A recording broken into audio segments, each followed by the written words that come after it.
Okay, so I woke up with a headache, so you'll have to excuse me if I'm not the best reader today. But I love to share my material no matter what. I'm just trying to get rid of it now. Just a pressure headache, and my eyes hurt, my head hurts. It happens every day, but it's not usually that severe. Today was really bad when I woke up. I just like, boo, felt like a freaking 100-pound weight on my head and neck. And it might be from the pressure of driving my wife's Jeep out in rush hour, because yesterday I took it out.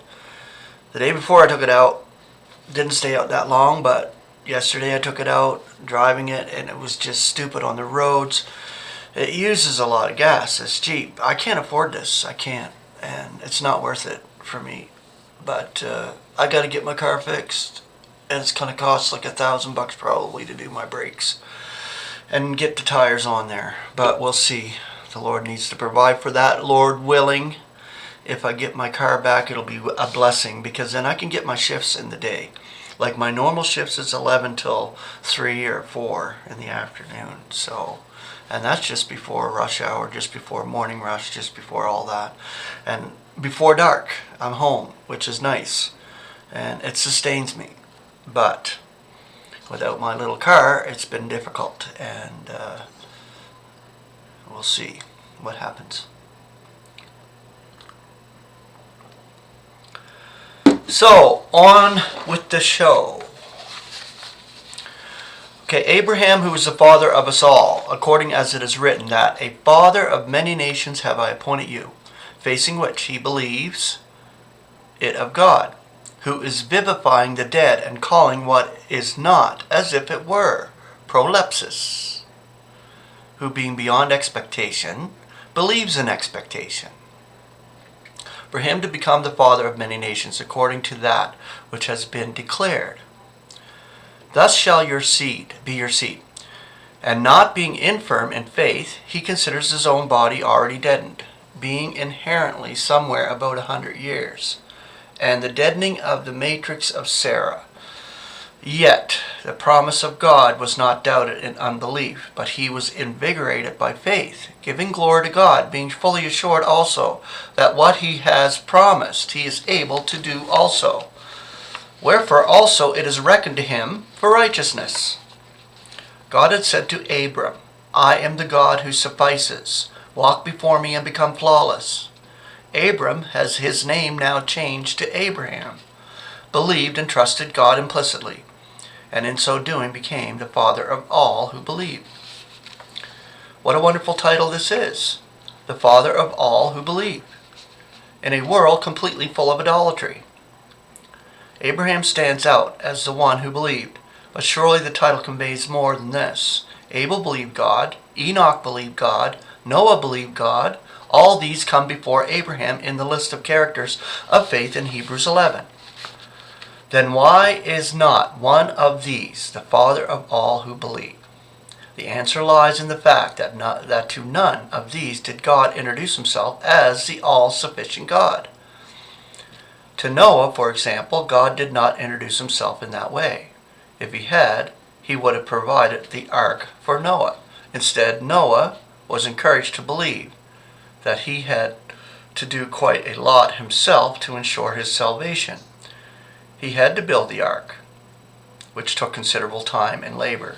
So God didn't just go, zap, here's the ark. He made Noah build it from scratch. But to Abraham, God introduced himself as the God who suffices, the God who is prepared to do all, even to the extent of vivifying the dead and calling what is not as though it were. And it is because Abraham believed such a God that he is the father of all who believe. In other words, a new conception has been introduced into believing. No longer is it a case of God helps those who help themselves, but God helps those who cannot help themselves. And there are none that can help themselves. For the sum total of all humanity and human endeavor is just vanity. Read the whole book of Ecclesiastes. And such a believing provides the basis for a reckoning of righteousness. But it was not written because of Abraham alone that righteousness is reckoned to him, but because of us also, to whom it is about to be reckoned, who are believing on him who rouses Jesus our Lord from among the dead, who was given up because of our offenses and was roused because of our justifying. Being then justified by faith, we may be having peace toward God through our Lord Jesus Christ. The evangel of the all-sufficiency of God was preached before to Abraham, so that he should recognize that the outworking of God's promises depended upon him alone. And God reveals himself to us in exactly the same way, through his apostle Paul. Does not Paul say in 2 Corinthians 5:14, "For the love of Christ is constraining us, judging this, that if one died for the sake of all, consequently all died. And he died for the sake of all, that those who are living should be by no means still be living to themselves, but to the one dying and being roused for their sakes. So that we, from now on, are acquainted with no one according to the flesh." The flesh is being cast aside, even as God, in the figure of circumcision, demonstrated to Abraham. Yet even if we have known Christ according to flesh, nevertheless we know him no longer. So no longer. Why? Because Christ has given up his flesh at Golgotha. So that if anyone is in Christ, there is a new creation. And we ask at this point, who is the creator of the new creation? Surely it is God. He is the creator of the new, just as he was the creator of the old.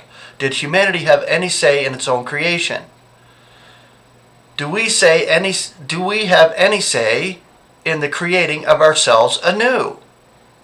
If anyone is in Christ, there is a new creation. The primitive passed by, lo, there has come new. Yet all is of God, who conciliates us to himself through Christ. Yet all is of God, says Paul. I am the God who suffices. God said to Abraham, can we accept the spiritual fact that in our salvation and in our lives, all is of God, and not try to adulterate the completeness of his work in us by trying to intrude a little of our own efforts, quote unquote, because we have no efforts in the sense of God operating in us to will and to work for the sake of his delight. Augustus Toplady summed up the position when he wrote, "Not the labors of my hands can fulfill the law's demands. Could my zeal no respite know? Could my tears forever flow? All for sin could not atone. Thou must save, and thou alone. Nothing in my hand I bring, simply to thy cross I cling. Naked come to thee for dress, helpless look to thee for grace." Paul too summed it up when he wrote in Ephesians 2:8-10, "For in grace through faith are you saved, and this is not out of you. It is God's approach present, not of works, lest anyone should be boasting. For his achievement are we, being created in Christ Jesus for good works, which God makes ready beforehand that we should be walking in them." Walk before me and become flawless, God said to Abraham. We to be holy and flawless in his sight, wrote Paul, Ephesians 1:4. Let this ever be our attitude to God, that we recognize him as the one who suffices as well as the one who supplies, for all is of him. Okay, so grace and peace. Have a beautiful day.